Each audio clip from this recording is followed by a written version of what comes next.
A few moments later.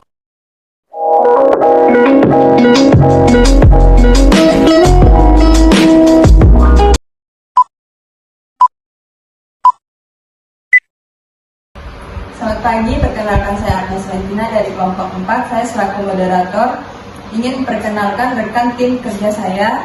Saya Novian Sagita selaku pemimpin rapat. Saya Preti Lapia sebagai penulis.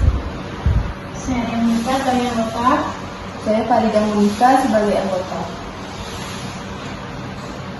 Baik, selanjutnya presentasi tugas kelompok. Baik, saya serahkan kepada pemimpin rapat. Baik, rapat saya ambil alih.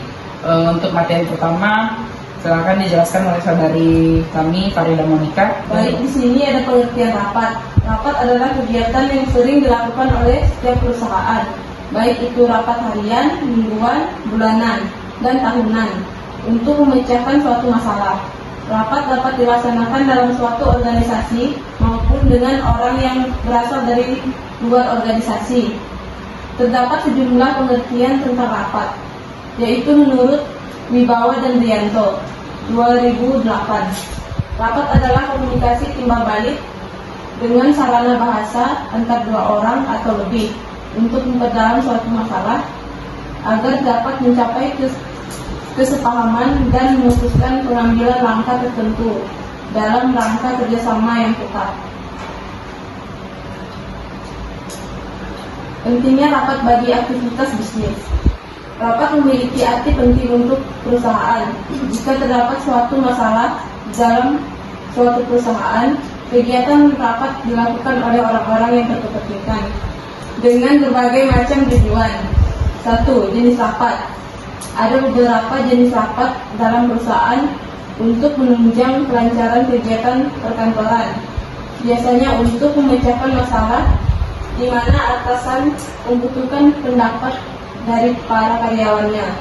Dapat dibedakan menjadi beberapa jenis tergantung pada segi peninjauannya, seperti berikut. Di sini ada macam-macam rapat. 1. Menurut tujuannya. Rapat menurut tujuannya ini didasari dengan apa yang diinginkan dari diselenggarakannya rapat tersebut. Menjelaskan rapat menurut tujuannya dibedakan menjadi 3. Yang pertama, rapat penjelasan adalah rapat yang bertujuan untuk memberikan arahan atau kepada orang yang hadir dalam rapat tentang biasanya. Rapat ini membahas kebijakan yang diambil oleh pemimpin organisasi. Yang kedua, rapat pemecahan masalah, yaitu rapat yang diadakan dengan tujuan mencari suatu permasalahan yang sedang dihadapi dan mencari jalan keluar dari permasalahan tersebut. Yang ketiga, rapat perundingan, yaitu rapat dengan tujuan menghindari suatu perselisihan dan mencari solusi antara kedua belah pihak. Selanjutnya akan dibacakan oleh rekan saya, Dia Monika. Baik, materi selanjutnya itu pembahasan rapat. Menurut sifatnya, rapat dibedakan menjadi yang pertama rapat formal atau rapat resmi, yaitu rapat yang diselenggarakan dengan suatu perencanaan terlebih dahulu. Rapat ini khusus membahas suatu yang sangat penting. Biasanya peserta dari rapat ini akan mendapat undangan rapat sebagai salah satu ketentuan rapat. Dan setiap orang yang hadir dalam rapat formal ini sudah dilengkapi dengan materi-materi rapat sebelum rapat dilaksanakan. Yang kedua, ada rapat informal atau tidak resmi, adalah rapat diadakan tidak berdasarkan suatu perencanaan atau bisa disebut rapat yang terjadi secara kebetulan. Rapat ini bisa terjadi kapan saja dan di mana saja. Yang ketiga, rapat terbuka, yaitu rapat yang mewajibkan seluruh anggota untuk datang. Materi yang dibahas adalah hal yang biasa bersifat rahasia. Yang terakhir, yaitu rapat tertutup, yaitu hanya peserta tertentu yang dapat menghadiri rapat tersebut dan biasanya membahas masalah penting yang bersifat rahasia. Selanjutnya, rapat pengambilan keputusan. Rapat pengambilan keputusan adalah momen penting dalam operasi organisasi manapun. tempat para pemimpin dan tim berkumpul untuk menganalisis informasi, mengevaluasi pilihan, dan membuat pilihan penting. Pertemuan-pertemuan ini berfungsi sebagai landasan bagi proses pengambilan keputusan yang efektif, yang berdampak pada arah masa depan dan keberhasilan proyek, inisiatif, dan bisnis secara keseluruhan. Dalam panduan konferensi ini, kita akan mengeksplorasi pentingnya rapat pengambilan keputusan, bagaimana melaksanakannya secara efektif, dan taktik terbaik untuk membuat keputusan yang tepat dan strategis. Terima kasih. Selanjutnya akan dibacakan oleh pemimpin rapat kita, yaitu Mutia Sanjita. Selanjutnya ada rapat yang efektif. Rapat yang efektif adalah sebuah pertemuan yang terencana dengan baik, memiliki tujuan yang jelas, dan menghasilkan keputusan atau tindakan yang terukur. Rapat ini dilakukan dengan cara yang efisien dan produktif, sehingga waktu dan sumber daya yang digunakan tidak sia-sia. Selanjutnya, ada beberapa ciri-ciri rapat yang efektif. Yang pertama, memiliki tujuan yang jelas. Yang kedua, memiliki agenda yang terstruktur. Yang ketiga, dipimpin oleh fasilitator yang kompeten. Yang keempat, ada peserta yang tepat. Kelima, suasana yang kondusif. Keenam, dokumentasi yang lengkap. 7, tindak lanjut. Selanjutnya ada manfaat rapat efektif. Rapat yang efektif dapat memberikan banyak manfaat, antara lain meningkatkan komunikasi dan kolaborasi antar anggota tim. 2, mempercepat pengambilan keputusan. 3, meningkatkan produktivitas. 4, menghemat waktu dan sumber daya. 5, meningkatkan moral dan motivasi karyawan. 6, meningkatkan kualitas produk dan layanan. Selanjutnya ada penyelenggara rapat. Yang pertama, menentukan tujuan rapat. Yang kedua, membuat agenda rapat. Yang ketiga, menentukan peserta rapat. Yang keempat, menyiapkan materi rapat. Yang kelima, memilih tempat dan waktu rapat. Yang keenam, mengirimkan undangan rapat. Yang ketujuh, memimpin rapat. Yang delapan, membuat template rapat. Yang sembilan, menindaklanjuti hasil rapat. Baiklah, selanjutnya penyusunan notulen. Penyusunan notulen atau notulis adalah orang yang bertugas membuat catatan resmi mengenai jalannya suatu rapat atau persidangan, serta apa yang harus dibahas dan diputuskan di dalamnya. Tugas utama penyusunan notulen adalah mencatat semua hal yang dibahas dan diputuskan dalam rapat secara akurat dan lengkap. Yang kedua, menyusun notulen dengan format yang rapi dan mudah dipahami. Yang ketiga, membagikan notulen kepada semua peserta rapat setelah rapat selesai. Beberapa hal yang perlu diperhatikan oleh penyusunan notulen. Yang pertama, datang tepat waktu ke rapat dan siap untuk mencatat. Yang kedua, memperhatikan dengan seksama semua pembicaraan dalam rapat. Yang ketiga, mencatat poin-poin penting yang dibahas dan diputuskan. Yang keempat, menggunakan bahasa yang jelas dan singkat dalam penyusunan notulen.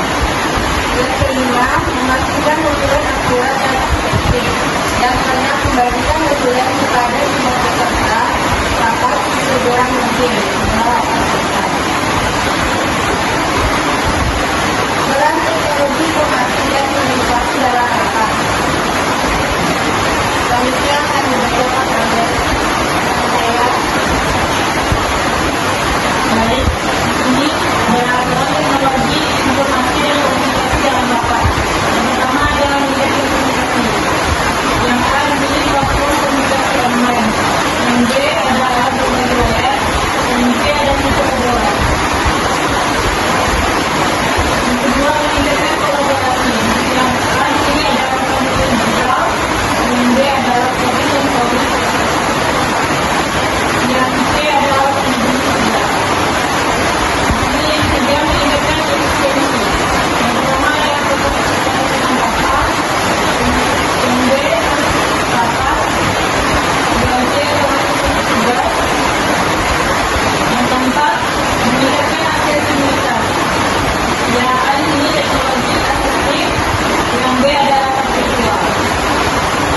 Baik, kita lanjut ke materi yang kedua yang dibacakan oleh rekan saya. Baik, di sini ada pengertian presentasi dan retorika. Pengertian presentasi dan retorika adalah kegiatan menyampaikan informasi atau ide pada audiens secara lisan dan visual dengan tujuan untuk menginformasikan, menghibur, atau membujuk. Presentasi dapat dilakukan secara langsung maupun tidak langsung. Retorika adalah seni atau ilmu tentang berbicara yang efektif dan persuasif. Retorika mempelajari bagaimana cara menggunakan bahasa untuk menyampaikan pesan dengan jelas, meyakinkan, dan menarik. Retorika merupakan salah satu elemen penting dalam presentasi yang efektif. Selanjutnya akan dibacakan oleh rekan saya yaitu dia. Baik, dan selanjutnya ada hubungan antara presentasi dan retorika. Yang pertama yaitu retorika membantu presenter untuk menyusun argumen yang logis dan meyakinkan. Yang kedua, retorika membantu presenter untuk menggunakan bahasa yang jelas, ringkas, dan menarik. Yang ketiga, retorika membantu presenter untuk membangun hubungan dengan audiens. Terima kasih. Selanjutnya akan dibacakan oleh rekan saya. Selanjutnya ada keuntungan presentasi. Yang pertama, presentasi langsung memiliki beberapa keuntungan dibandingkan dengan presentasi tidak langsung, antara lain komunikasi yang lebih interaktif. Presenter dapat berinteraksi langsung dengan audiens sehingga presentasi lebih dinamis dan menarik. Selanjutnya ada umpan balik yang lebih cepat. Presenter dapat melihat langsung reaksi audiens terhadap presentasi sehingga dapat menyesuaikan presentasi dengan kebutuhan audiens. Selanjutnya ada lebih berkesan. Presentasi langsung biasanya lebih berkesan bagi audiens dibandingkan dengan presentasi tidak langsung. Baiklah, tahap-tahap dalam presentasi berikut adalah beberapa tahap dalam presentasi. Yang pertama, perencanaan. Menentukan tujuan presentasi, memilih topik dan materi presentasi, menganalisis audiens, menyusun kerangka presentasi. Yang kedua, penyiapan. Membuat bahan presentasi seperti slide PowerPoint atau handout. Yang berlatih presentasi, mempersiapkan peralatan presentasi. Selanjutnya di sini yang ketiga ada penyampaian, membuka presentasi dengan menarik. Yang kedua ada menyampaikan materi presentasi dengan jelas dan meyakinkan. Yang ketiga ada menggunakan bahasa tubuh dan kontak mata yang efektif. Yang keempat ada menjawab pertanyaan audiens dengan baik. Baik, yang keempat penutup, menyimpulkan presentasi, mengucapkan terima kasih kepada audiens, memberikan kesempatan kepada audiens untuk bertanya. Baiklah, sekian presentasi dari kelompok kami. Kami ucapkan terima kasih. A few moments later.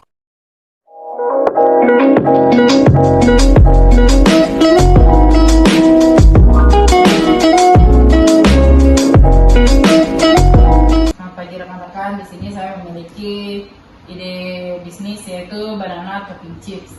Izinkan saya untuk membacakan ide bisnis saya tersebut.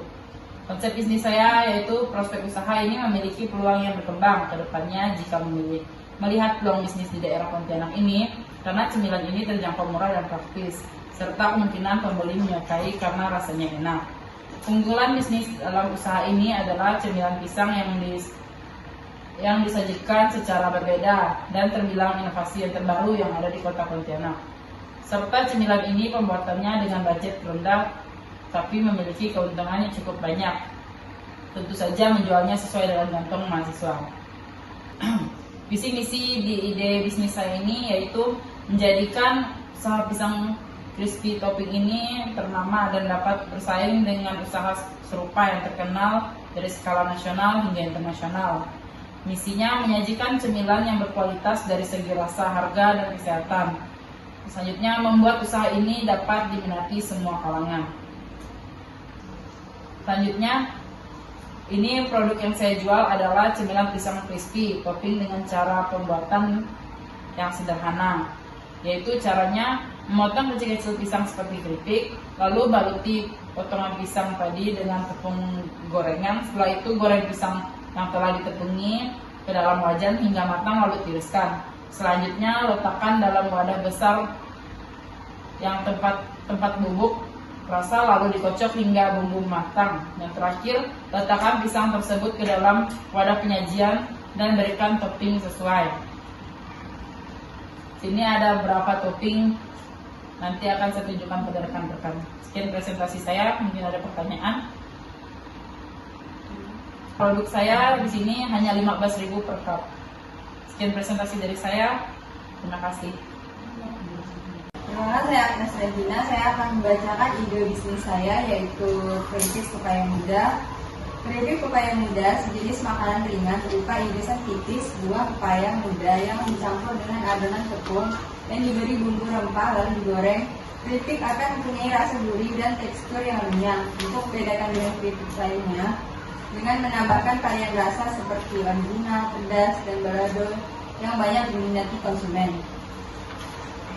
Untuk tujuan usaha keripik pepaya muda dilakukan bertujuan untuk memperoleh keuntungan dan diharapkan dapat menciptakan lapangan pekerjaan baru yang bersifat inovatif dan kreatif serta memenuhi kebutuhan masyarakat yang semakin kompleks.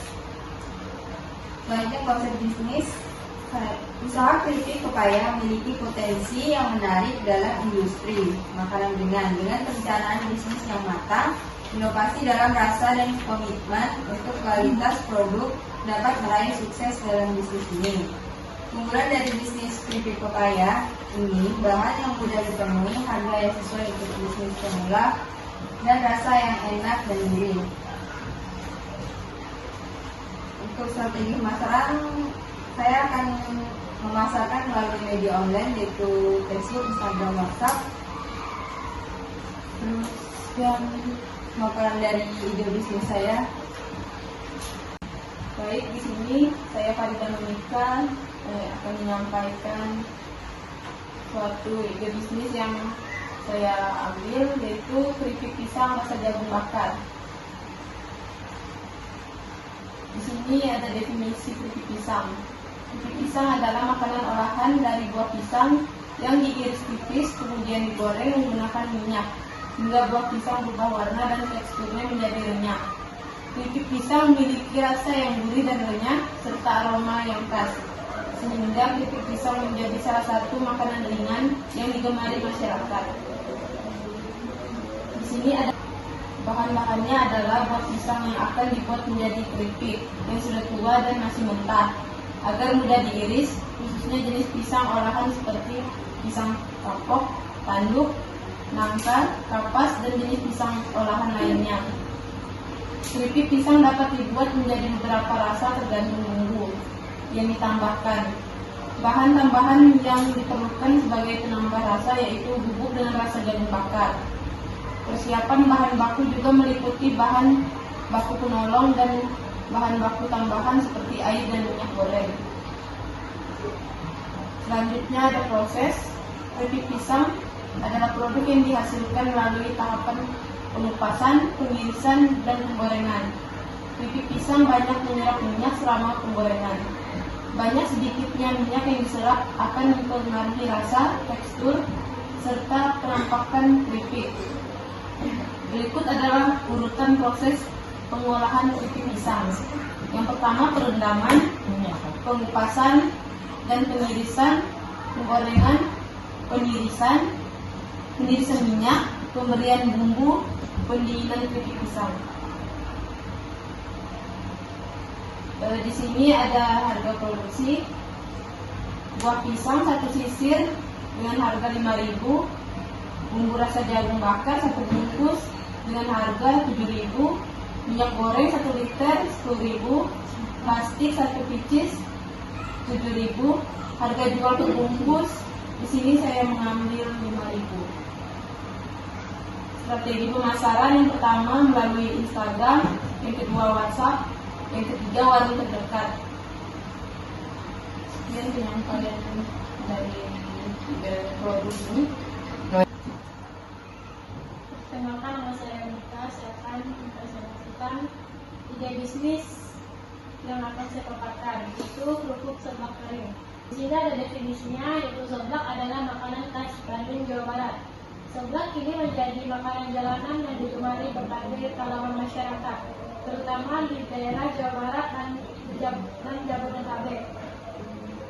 Seblak umumnya terbuat dari kerupuk basah yang dimasak dengan sayuran dan sumber protein seperti telur, ayam, atau olahan daging sapi yang dimasak dengan bumbu tertentu. Agar memiliki masa simpan yang lebih lama, sangat memungkinkan untuk diolah menjadi seblak kering atau lebih tepatnya kerupuk seblak. Makanan yang bercita rasa gurih dan pedas ini memiliki beberapa variasi, baik rasa maupun bahan tambahan juga kemasan. Alasan memilih kerupuk seblak: pertama, bahan mudah didapat, cara pembuatan mudah, harga terjangkau, cemilan kekinian anak muda. Selain enak, juga bertabur bumbu lengkap. Bahan pembuatan kerupuk seblak: yang pertama yaitu seperempat kerupuk, 2 cabai merah, 4 butir kunyit kecil, 1 cabai merah kering, 4 cium bawang putih. Baik, perkenalkan nama saya Baik Raka. Di sini saya akan menjelaskan tentang ide produk yang saya ambil. Di sini produknya yaitu jelly stick buah. Di sini ada penjelasan tentang jelly stick buah. Jelly stick buah adalah jajanan yang terbuat dari agar-agar dan buah-buahan. Jajanan ini memiliki tekstur yang kenyal dan rasa yang manis dan segar. Jelly stick buah dapat dinikmati oleh semua orang, baik anak-anak maupun orang dewasa. Jelly stick buah dapat dibuat dengan berbagai rasa buah seperti stroberi, anggur, jeruk, dan melon.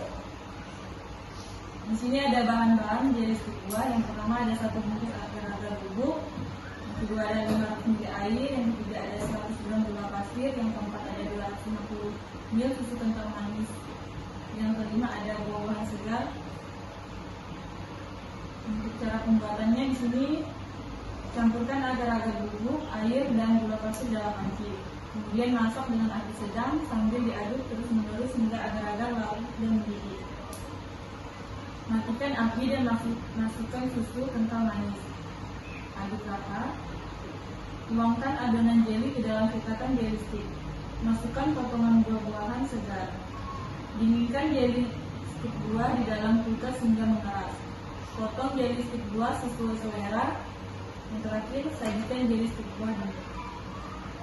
Untuk cara pemasarannya di sini, pemasaran jelly stick buah dapat dilakukan dengan berbagai cara, seperti melalui media sosial, TikTok, IG, dan lain-lain. Melalui website, toko online, toko fisik, dan promosi. Penting untuk menentukan target pasar dan strategi pemasaran yang tepat agar jelly stick buah dapat menjangkau konsumen yang lebih luas. Untuk harga, di sini jelly stick buah yang dijual dengan harga Rp 5.000 per bungkusnya. Untuk keunggulan, yang pertama di sini segar dan menyehatkan, terus lezat dan menarik, praktis dan mudah dibawa, serta harga terjangkau. Baik, sekian presentasi dari saya. Terima kasih. Baik teman-teman, dari beberapa ide bisnis yang teman-teman paparkan, ide bisnis yang mana yang kira-kira akan teman-teman pilih? Mungkin boleh pakai protein. Kalau dari saya sendiri, saya lebih memilih produk dari Agnes Virginia, yaitu keripik dari buah pepaya, karena selain murah dan murah biaya, itu juga untuk mencari produknya agak lebih mudah, dan produknya juga tidak mudah kadaluarsa atau basi. Di sini kalau menurut saya sih, kenapa kita nggak milih produk keripik pisang aja? Kan itu lebih mudah kan dari ide produk Farida tadi. Menurut saya sih keripik pisang tuh lebih pasaran ya daripada keripik buatan saya, yaitu keripik pepaya muda. Jadi gimana nih kalau kita bikin sesuatu yang berbeda? Dan setuju nggak keripik pakai keripik saya? Semua nih. Berarti kita pilih fix keripik pepaya muda kan? Jadi kesimpulannya kita memilih produk dari Agnes yaitu keripik pepaya. Berarti rapat sudah selesai. Sekian rapat kali ini. Terima kasih.